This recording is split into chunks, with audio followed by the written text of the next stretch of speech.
अपनी माँ की इकलौती बेटी है। आखिर में जो भी मायके में रहेगा वो सब इसे ही तो मिलेगा। इन शॉर्ट सब तेरा। अच्छा तो ये दिन आ गया कि ये मैथ्स लगाकर मैं लड़की को पटाने जाऊं। प्लीज यार, ये चीज ना मुझे पसंद नहीं है, और अटाने पटाने में तो मैं मानता भी नहीं हूँ। अगर किसी से बात शुरू हुई जल हुआ सही से तो सेंस भी बनता है। बड़ी तेजी से लोग बदल रहे हैं, बहुत दूर का सोच ले रहे हैं अपने फायदे के लिए, और इतनी दूर तक रिश्ता पहुंच नहीं पाता क्योंकि सर्वाइव आपको उस पर्सन के साथ ही करना होता है। कोमल नाम है लड़की का। तुझे अगर टेक्स्ट करना है तो टेक्स्ट कर सकते हो भाई। अगर बात उससे अच्छी लगे तो ठीक है, नहीं तो ड्रॉप कर देना। मैं कौन सा तेरे गले पर चढ़ा बैठा हूँ। संदीप व्हाट्सएप पर अपने फ्रेंड पंकज को कमल का नंबर फॉरवर्ड कर देता है। पंकज, जिसे इन चीजों में बिल्कुल इंटरेस्ट नहीं था, वो इस मैसेज को इग्नोर मार देता है। वो इस वाक्य को पूरी तरह भूल जाता है। 2 महीने बाद पुष्पा जी कह दीजिए अपने लाडले बेटे को, शादी की इतनी आग लगी है तो जाकर किसी गरीब मजबूर की बेटी को ब्याह कर घर ले आए। इस तरह बाहर दूसरे की बेटियों को ताका झांकी करके जेल का रास्ता ना खुले।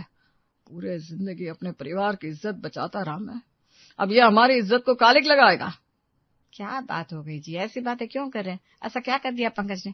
मेरा बेटा तो किसी पराई औरत को नजर उठाकर देखता भी नहीं। महाशय को कमरे से बाहर बुलाइए, हमारे सामने ये शरीफ ज्यादा बनता है और पीछे लड़कियों को छेड़ता है। पूरी मार्केट में हल्ला है कि पंकज यहाँ वहां लड़कियों को ताड़ता फिरता है।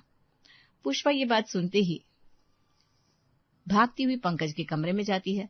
पंकज के कानों पर ये बात जाती ही उसकी आंखें भीग जाती हैं। दुनिया की बातें आपको सही लगती है पर अपने बेटे की नहीं। वो चुन्नी लाल दुनिया भर में फालतू की अफवाहें फैलाता रहता है। आपको पता नहीं है क्या उसका नेचर। पंकज अपना फोन उठाता है और अपने घर से बाहर निकल जाता है। पार्क में अकेला बैठा पंकज यहाँ वहां की 10 बातें सोच रहा था। संदीप ठीक ही कहता है, एक उम्र के बाद अपनी पर्सनल लाइफ होनी बहुत जरूरी है। आज मेरी लाइफ में कोई लड़की होती तो वो मुझे समझती। पापा की सोचकर कभी किसी की और नजर उठाकर देखा नहीं।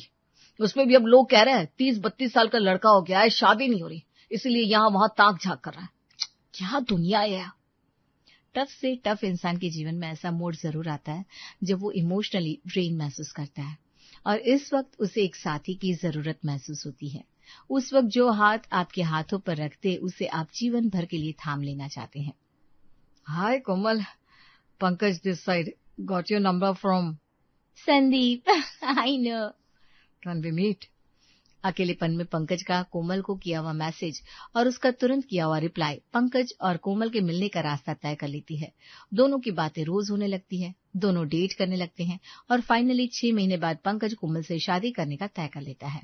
मुझे तो कोई दिक्कत नहीं है बेटा, तू चाहे अंधी लूली लंगड़ी ही बहू बनाकर लिया, इंसान मन से अच्छा होना चाहिए, बाकी की कुछ भी हो क्या फर्क पड़ता है। तो कोमल तो अंधी लूली लंगड़ी भी नहीं है मम्मी। बचपन में उसके पापा ने उसकी माँ को घर से निकाल दिया था, अकेले पाला है उसकी माँ ने उसे। उस दिन तो पापा आप कह रहे थे किसी मजबूर लाचार की बेटी को शादी करके ले आओ। अब इससे मजबूर और कौन होगा? अरे मजबूर बोला था, तू तो किसी को भी उठा कर ले आया। लड़की जो खानदानी होती है वही घर निभा पाती है। जिसने बचपन में ही अपनी माँ को परिवार से अलग होते देखा हो उसके अंदर तो रौब रहेगा ही। हर बात में घर छोड़ने की बात तो करेगी। न पीछे कोई रोने वाला, न आगे कोई गाने वाला। ननिहाल का दिया हुआ छोटा सा घर है, वही सब कुछ है। जिन लोगों को खोने का कोई डर नहीं होता ना, उन लोगों से रिश्ता बड़ा भारी पड़ता है। ऊपर से लड़की हमारी जात की भी नहीं है। देखिए जी, बोलना तो नहीं चाहिए, बहनें तो आपकी भी 2 हैं जो अपनी ही बिरादरी में गई है पर रोज पीटती है अपने पतियों से। तो रंग रूप जात बिरादरी इन चीजों की तो बात आप मेरे साथ मत ही कीजिए। ये सब अपना अपना भाग्य होता है। और वैसे भी आप कह रहे थे ना आपका बेटा शादी नहीं कर रहा, इसके कारण लोग इसकी बातें बना रहे हैं, तो करने दीजिए ना आप इसे अपने मन की, नहीं तो ढूंढ कर ले आइए कोई अच्छी लड़की। मतलब दोनों माँ बेटे एक होकर बैठे हैं। करो भाई जो करना है, कुछ होगा तो मैं बचाने नहीं आऊंगा। और बस आधी नाराजगी आधी मुस्कान के साथ विनोद कोमल और पंकज के रिश्ते को अपना लेता है। अपनी बहू को विदा होते देख विनोद की आंखें भर आती है। समधन जी, आपकी बच्ची अपने ही घर जा रही है, आप दुखी मत होइए। और ये घर भी तो आपका ही हुआ, आपका बेटा रहता है इस घर में। जरूरत लगे तो आप बेझिझक आ सकती हैं। समझ लीजिए यह आपका भाई आपसे कह रहा है। पंकज और पुष्पा मुस्कुरा देते हैं। विनोद का दिल मोम की तरह था, अपनी बहू के आंसू देखकर फट से पिघल गया। पंकज कोमल का हाथ पकड़कर अपने नए जीवन की शुरुआत करता है। सच कहूं कोमल, जिस दिन संदीप ने मुझे तुम्हारा नंबर भेजा था ना, मुझे आइडिया भी नहीं था कि ये रिश्ता यहाँ तक पहुंच जाएगा। मतलब मैंने पहली बार मैसेज किया, सीधा मिलने बुला लिया और किस्मत देखो तुम आ भी गई। और अब सीधे मेरे घर में। पंकज खुद ही खुद में बोले जा रहा था, लेकिन कोमल का ध्यान उस पर था ही नहीं। वो तो सीलिंग से लटके हुए पंखे को देख रही थी। तुम सुन रही हो? 90,000 की सैलरी है ना तुम्हारे, और कमरे में एसी भी नहीं है? Are you serious? पंकज, मुझे ये सब ना पहले पूछ लेना चाहिए था। मैंने भी बचपना दिखा दिया। अरे वो मेरा घर पुराना है ना, और ये बिजली की तारें इस पंखे का वोल्ट ही बर्दाश्त कर ले, बड़ी बात है। वायरिंग चेंज करवानी होगी पूरी, और भी कई काम है। इसीलिए तो मैं कह रहा था जरा टाइम लेकर शादी करते हैं, पर मम्मी को लगा कि मैं कोई फ्रॉड लड़का हूँ जो समय का कहकर तुमसे हाथ छुड़ाकर भाग जाऊंगा। इसलिए मैंने सोचा पहले तुम्हें घर ले आता हूँ, उसके बाद घर को तुम्हारे हिसाब से बदल दूंगा। पंकज और कोमल बिस्तर पर लेट जाते हैं। पंकज प्लीज इस साइड आ जाओ, मैं उस साइड चली जाती हूँ। उधर खिड़की है ना, मुझे हवा की जरूरत है। और हाँ, जब एसी लगाओगे ना तो फॉल सीलिंग जरूर करवाना। फॉल सीलिंग में चांद सितारे बहुत सही लगेंगे। मुझे ना खुले आसमान का नजारा बहुत पसंद है। आप कहे तो असली चांद ही ले आओ मैडम। पूरी रात कोमल यहाँ से वहां करवटें बदलती रह जाती है। अगली सुबह, बहू बेटा उठे नहीं अब तक, जरा कुआं पूछ ले फिर आराम कर लेना। पुष्पा की आवाज से पंकज की नींद खुलती है। कोमल, मम्मी दरवाजे पर है, उठ जाओ। अरे सोई कहाँ हूं कि उठ जाऊं? पंकज दरवाजा खोलता है। हाथ में चटक लाल रंग की साड़ी लिए पुष्पा अंदर आती है। अच्छी चमक दिख रही है चेहरे पर। थैंक यू मम्मी जी, आप ठीक से सोई थी ना? पगली कहीं की मुझसे पूछ रही है। अच्छा तू फटाक से नहा ले, और ये साड़ी और कुछ गहने हैं इन्हें पहनकर बाहर आ जा। सब औरतें तेरा ही इंतजार कर रही है। पूजा साड़ी और गहने रखकर कमरे का दरवाजा सटाकर बाहर निकल जाती है। नो वे पंकज, मैं ऐसी चमकीली साड़ी नहीं पहनने वाली। अच्छा तो ठीक है, मत पहनो। तुम्हें जो साड़ी पसंद आती है वो पहन लो। कुआं पूजन की रस्म तो करनी है, कोई साड़ी पूजन की रस्म थोड़ी ना है। कोमल फौरन बाथरूम में जाती है और नहाकर अपने सूटकेस से एक लाइट ब्लू कलर की इंडो वेस्टर्न ड्रेस पहनकर बाहर आती है। ये क्या हरकत है? कुआं पूजन की रस्म में बहू इस तरह ब्लाउज और पैंट पहन कर आएगी? पुष्पा, लव मैरिज इसका मतलब ये थोड़ी ना कि नंग धड़ंग घूमने लगेंगी बहुएं।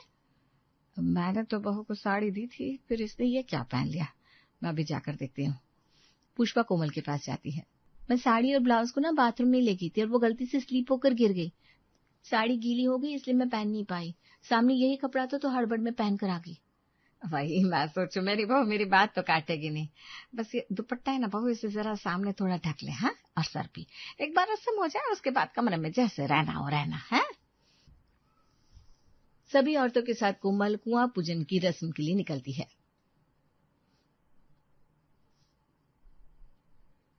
चलो कोमल, अब मिट्टी खोदो और गीली मिट्टी से छोटा सा घर बनाओ। उसे बाहर ताजे गोबर से लेप करो, फिर दिया जलाकर उस मिट्टी के घर को दिया दिखाओ। ये रस्म घर की वृद्धि के लिए होती है।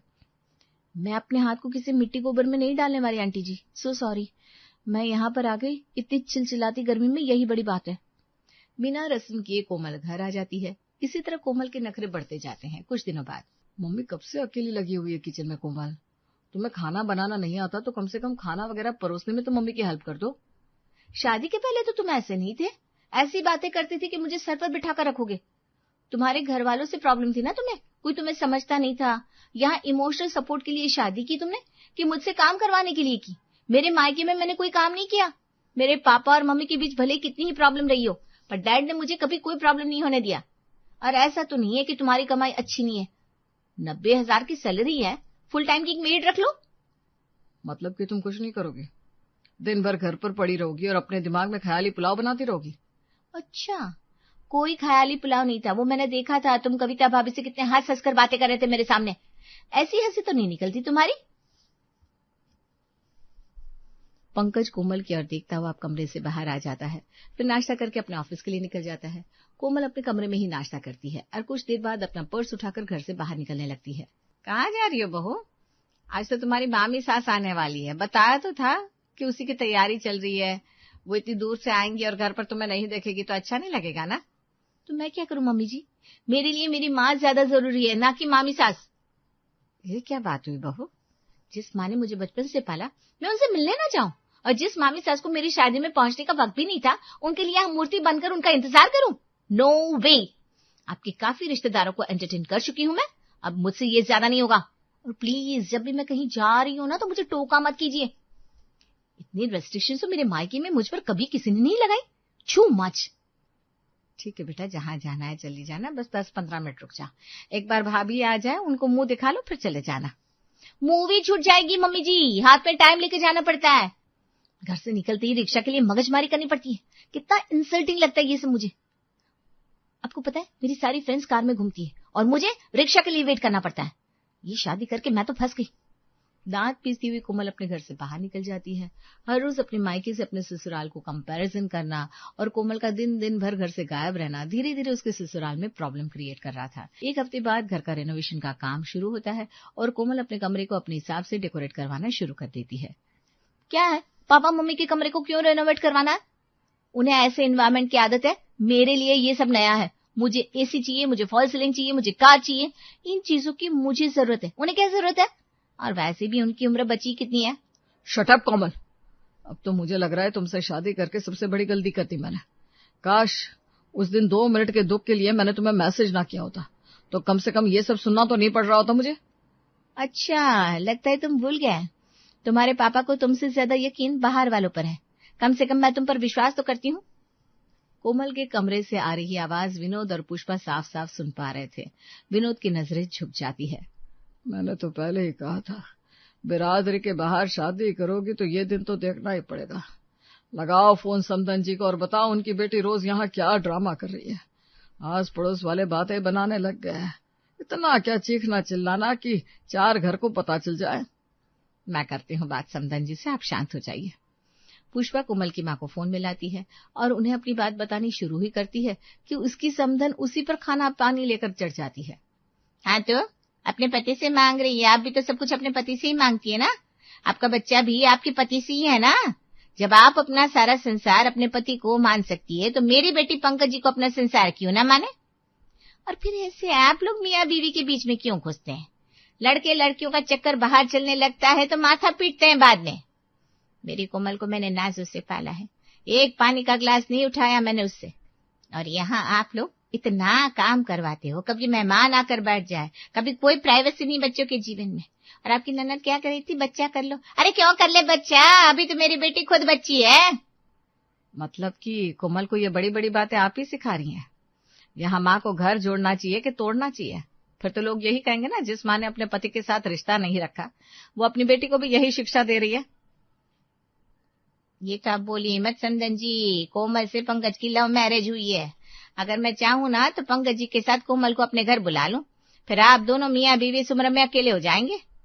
अगर आपका पंकज इकलौता है तो मेरी कोमल भी इकलौती है। जितनी शांति से सब कुछ हो रहा है ना, होने दीजिए, वरना दिक्कत आप लोगों को ज्यादा होगी। पुष्पा अपने बेटे का घर बचाने के लिए चुप रह जाती है, पर कोमल अब कहाँ रुकने वाली थी। कुछ दिनों बाद पंकज के दोस्त संदीप की एंगेजमेंट थी। 4 लोग सगाई में ज्यादा नहीं हो जाएंगे बेटा? अरे पापा, संदीप सिर्फ मेरा दोस्त थोड़ी ना है, कोमल का भी दोस्त है। इस घर में 2 इनविटेशन कार्ड आए हैं, तो 4 लोग तो जा ही सकते हैं। और वैसे भी संदीप ने कहा है कि सभी को लाना। आप भी क्या जी, पूरे 2100 का लिफाफा दे रहे हैं सगाई में, तो 4 लोग तो खाएंगे ना। और संदीप कौन सा पंकज की सगाई में नहीं आया था, उसके तो चाचा चाची भी आए थे। हमारी तो घर वाली बात है, आप इतना मत सोचिए। आपने बोल तो दिया मम्मी जी, पर सब जाएंगे कैसे? देखिए, घूम फिर कर बात आती है बाइक पर। एक बाइक है, उस पर मैं और पंकज चले गए तो आप और पापा जी कैसे आएंगे? इसीलिए मैं कहती हूँ कि कार मैंडेटरी है। और वैसे भी बाइक में भी कोई क्या ही जाएगा। मैं तो कहती हूँ मम्मी जी, आप और पापा जी और पंकज आप तीनों चले जाओ बाइक से, नहीं तो फिर मेरी तो हेयर स्टाइल खराब हो जाती है। तुम्हारी बात में वैसे दम तो है कोमल। एक ओला कर लेंगे, उसमें क्या है। मुझे नहीं जाना। वो क्या होता है ना, रिटर्निंग के वक्त अगर लेट हो गया, उस वक्त ओला नहीं मिली, फिर संदीप के आगे पीछे घूमो। भाई घर में कोई गाड़ी हो तो हमें भिजवा दो ना, फिर अगर लेट घर पहुंचे तो नींद भी लेट से खुलेगी। फिर यहाँ तो 6 से 7 बजते बजते पापा जी की गार्गल की आवाज, मम्मी जी के बर्तन बजाने शुरू हो जाते, सर में दर्द होने लगता है मेरे। डोर्स और विंडो ना कमरे की नॉइज कैंसलेशन वाले होने चाहिए। शादी के पहले तुम्हारे मायके में मम्मी पापा जा चुके हैं। 2 कमरे हैं, जिसमें से एक की छत टपकती रहती है और दूसरी जैसी भी है उसमें ही तुम और मम्मी जी रहती हो। उसमें भी कभी तुम्हारे मामा मम्मी आकर कलेश कर देते हैं, कभी तुम्हारे पापा। तुम्हारे मायके में क्या है क्या नहीं, इसके ऊपर मैंने तुमसे कभी सवाल नहीं किया। पूरे 25 लाख का लोन लेकर मैंने शादी की, 1 रुपए का भी खर्च तुम लोगों से नहीं करवाया। उस लोन को मैं चुका पा रहा हूँ कि नहीं, ये बिना पूछे बिना जाने तुम रोज मुझ पर खर्च बढ़ाती जाती हो। ये क्या बोल रहे हो तुम? जिस हिसाब से तुम यहाँ हर चीज में कोई ना कोई कमी निकालती रहती हो ना, लगता है जैसे तुम किसी राजाओं के घर से आई हो। कोमल को बाबू सोना कहकर समझाता हुआ पंकज जब उसे उल्टा जवाब देकर आईना दिखा देता है तो उसके तोते उड़ जाते हैं। देखो, बदलाव शादी के बाद ही आता है। मुझे पता है कई लोगों ने तुम्हारे कान भरे हैं कि शादी के बाद अपने पति से हर चीज की इज्जत करना, वो तुम्हें सब कुछ दे देगा, पर उसके लिए तुम्हें भी तो ये समझ रखनी होगी कि तुम्हारा पति किस हालात से गुजर रहा है। तुम दोनों को एक दूसरे को समझ कर चलना पड़ेगा बेटा। जैसे यहाँ तुम हर चीज में कमी निकालती हो, हमें नीचा दिखाती हो, अगर यही काम पंकज तुम्हारे घर जाकर करे तो तुम्हें कैसा लगेगा? I am sorry Pankaj, mummy ji, papa ji, I am sorry. चल छोड़ बहू, ये बोल संदीप की शादी में किस रंग का कुर्ता पहनूं? आप भी ना पापा जी। शहर के सबसे आलीशान वेडिंग हॉल में शादी का मंडप सजा है, जहां आज सिया और कबीर शादी के अटूट बंधन में बंधने जा रहे हैं। अपने आप में सिमटी हुई छुई मुई सी सिया और पूरे समय फोन पर व्यस्त कबीर आज सबकी नजरों का मेन अट्रैक्शन थे। कबीर, कम से कम आज तो काम को साइड में रख दो बेटा। तुम्हारी जिंदगी का इतना स्पेशल दिन है और तुम बस फोन में ही बिजी हो। क्या करूं मम्मी, ये बात क्लाइंट समझते नहीं ना।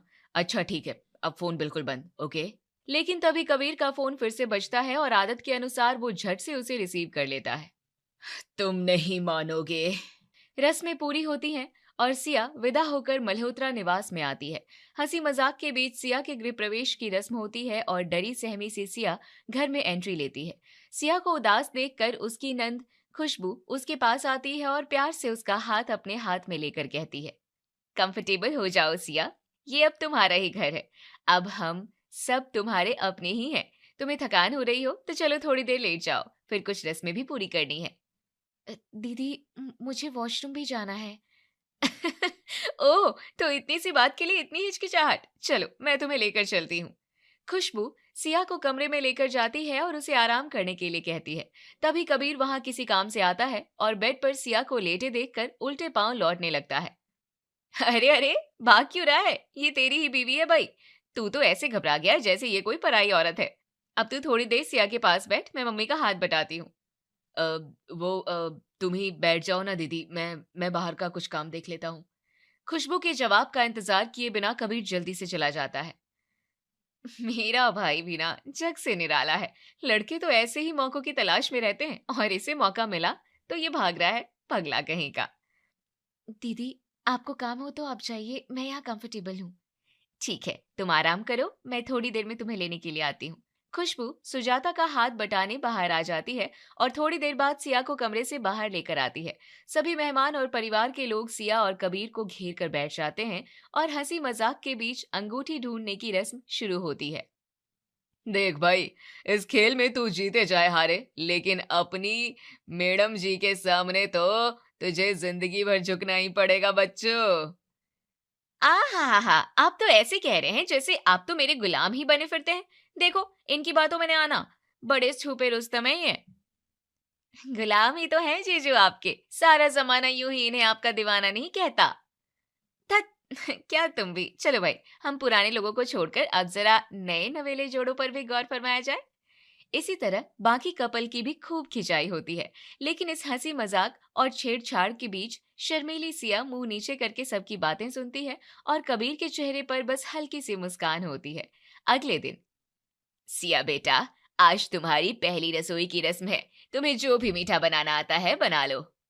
जो मीठा बनाना हो मतलब? सिया, तुम तो कबीर की पसंद का ही कुछ बनाना। जाओ, वो कमरे में बैठा है, उससे पूछ कर आओ कि आप मीठे में क्या खाएंगे जी।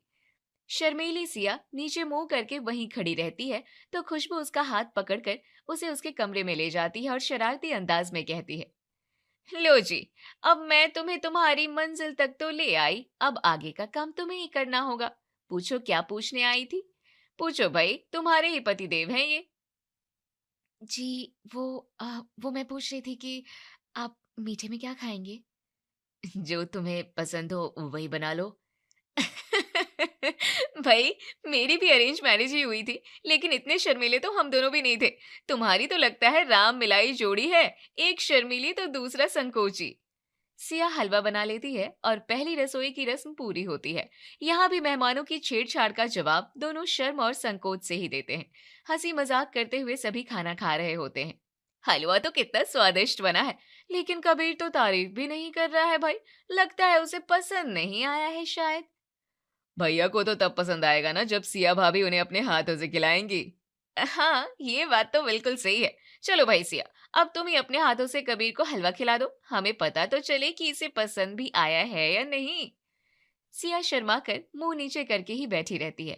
शर्म के कारण उसकी आवाज तक नहीं निकल पाती है। उसकी हालत देखकर खुशबू झट से कहती है, अच्छा ठीक है, हमारी प्यारी सी भाभी तो शर्मा ही रही है भाई।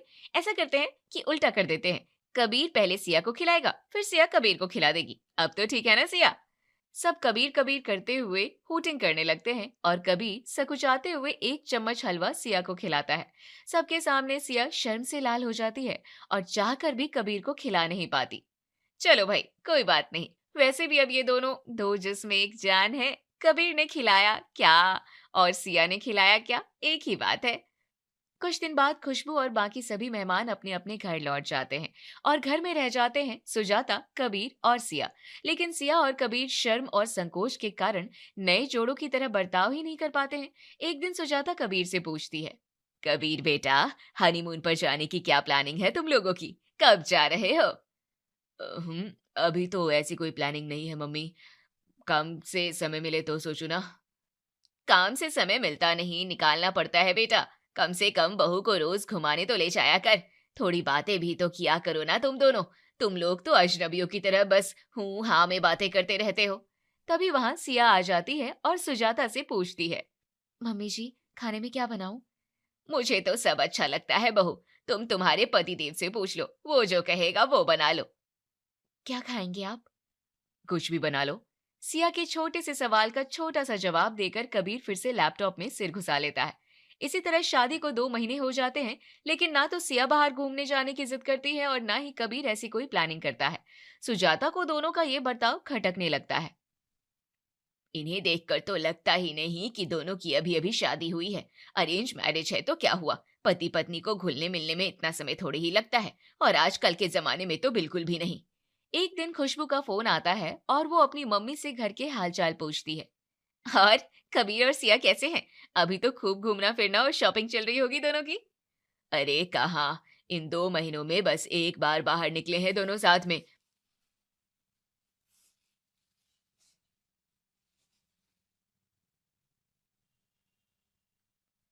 अरे कहाँ, इन 2 महीनों में बस एक बार बाहर निकले हैं दोनों साथ में, वो भी गायत्री आंटी के यहाँ खाना खाने के लिए। सिया ज्यादा बात करती नहीं है और कबीर तो पहले से ही संकोची स्वभाव का है। क्या करें दोनों का। मम्मी ऐसा करो ना, तुम कुछ दिनों के लिए मेरे पास आ जाओ, हो सकता है तुम्हारे सामने झिझकते होंगे दोनों, कुछ दिन अकेले रहेंगे तो उनके बीच की नजदीकियां बढ़ जाए शायद। सुजाता ऐसा ही करती है और अपनी बेटी के यहाँ चली जाती है। कुछ दिन रहने के बाद वो इस उम्मीद में वापस आती है कि अब उसके बेटा बहू भी बाकी नए नवेले जोड़ों की तरह रोमांटिक हो गए होंगे, लेकिन घर का सीन सेम वही का वही होता है। सुजाता फोन पर खुशबू से बात करती है। पूरे 2 हफ्ते ये लोग अकेले रहे हैं खुशबू, लेकिन अब भी इनके बीच में कुछ नहीं बदला है, दोनों अभी भी अजनबियों की तरह ही रहते हैं। क्या बात कर रही हो मम्मी? इनके साथ के कपल्स को देखो, कितनी मस्ती में रहते हैं, और ये दोनों तो लगता है जैसे जवानी में ही बूढ़े हो गए हैं। ना बाहर घूमने जाते हैं, ना हंसी मजाक करते हैं, एक दूसरे की बात का बस हाँ हूं में जवाब देकर छुट्टी करते हैं। ये तो अच्छी बात नहीं है मम्मी, एक दूसरे से बातें शेयर नहीं करेंगे तो अकेलेपन से घिर जाएंगे। कुछ दिन और देखो, शायद सब ठीक हो जाए। भगवान करे सब ठीक हो जाए।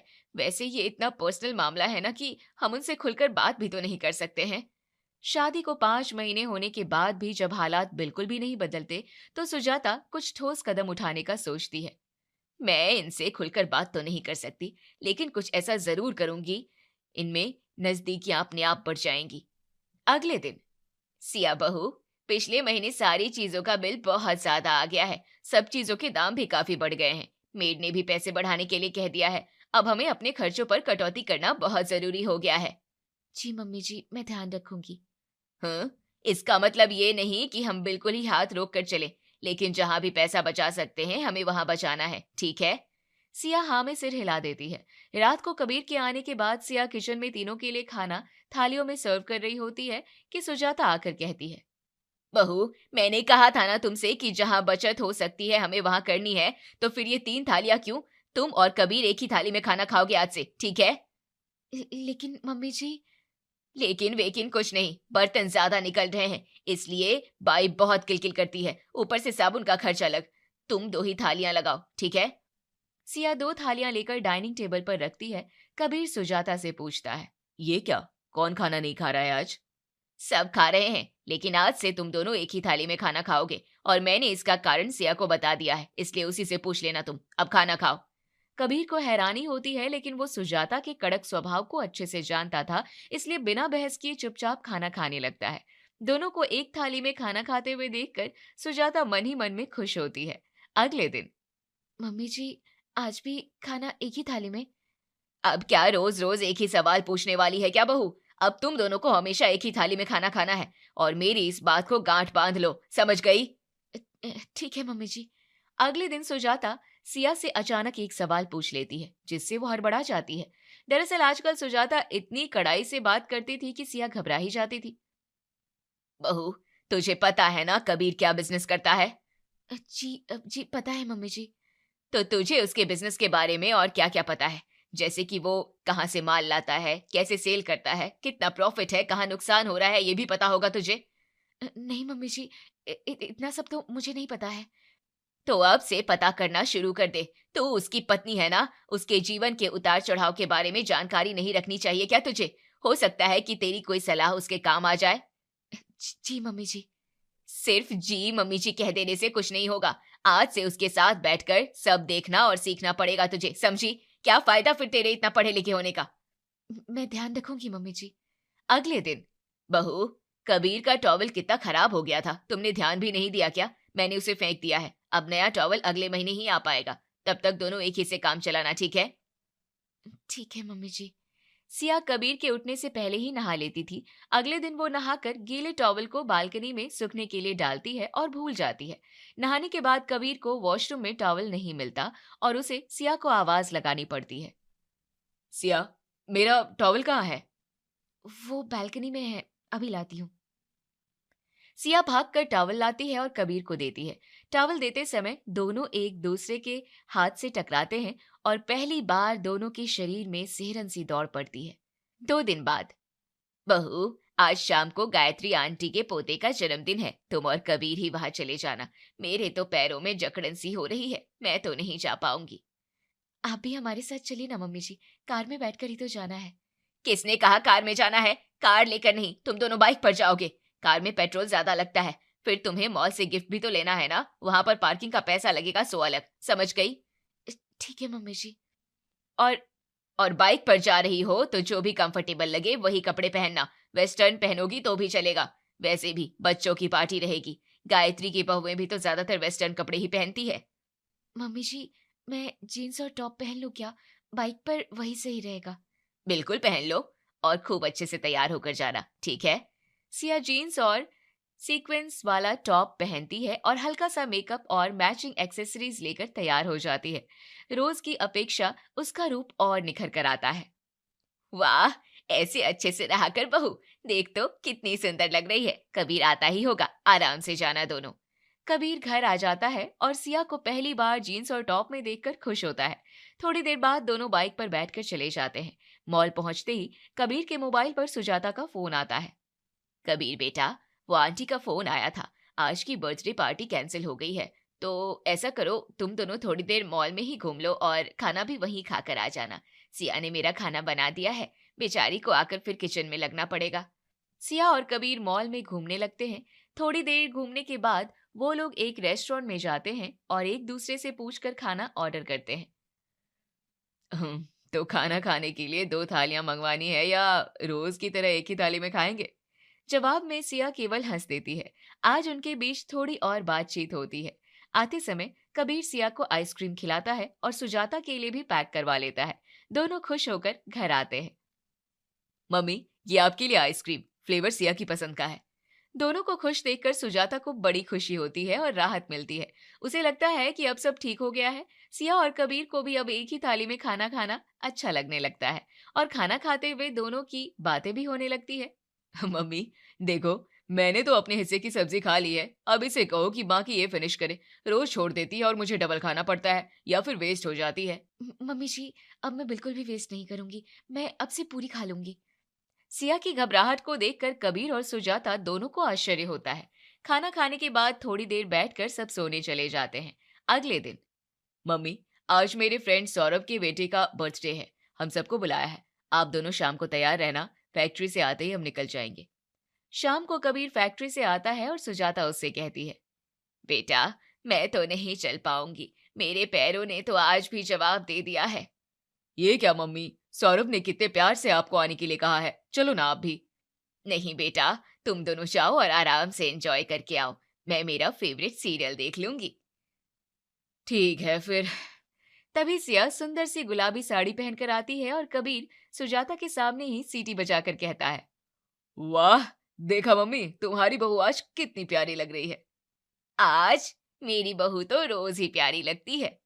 सिया, मैं कार निकाल रहा हूँ, तुम बाहर आ जाओ। कार क्यों? हम बाइक पर ही चले जाएंगे ना? कबीर उसे समझा बुझाकर कार में ले जाता है।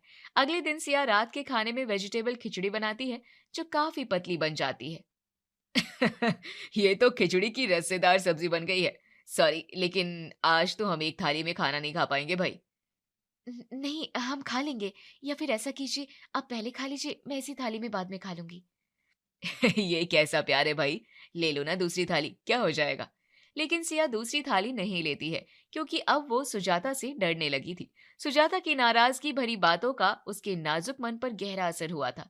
कुछ ही दिनों में सुजाता इस बात को समझ जाती है और सिया से इस बारे में बात करके उसे सब समझाती है। बेटी, तुम मेरे लिए बिल्कुल खुशबू की तरह हो, मुझसे डरने की कोई जरूरत नहीं है। मैं तो ये सब तुम दोनों को पास लाने के लिए कर रही थी, लेकिन मुझे क्या पता था कि तुम दोनों को पास लाते लाते मैं खुद को ही तुमसे दूर कर लूंगी। मैं समझ गई हूँ मम्मी जी, आप तो बहुत अच्छी हैं। मैंने तो सुना था कि सास तो बेटों को बहू से दूर करती हैं, लेकिन आपने तो हमें पास ला दिया। आप ऐसा न करती तो हम कभी पास ही नहीं आते। थैंक यू मम्मी जी। तो फिर आज कैसे खाना खाना है? अब तो एक ही थाली में हम दोनों का खाना होगा मम्मी जी, हमेशा।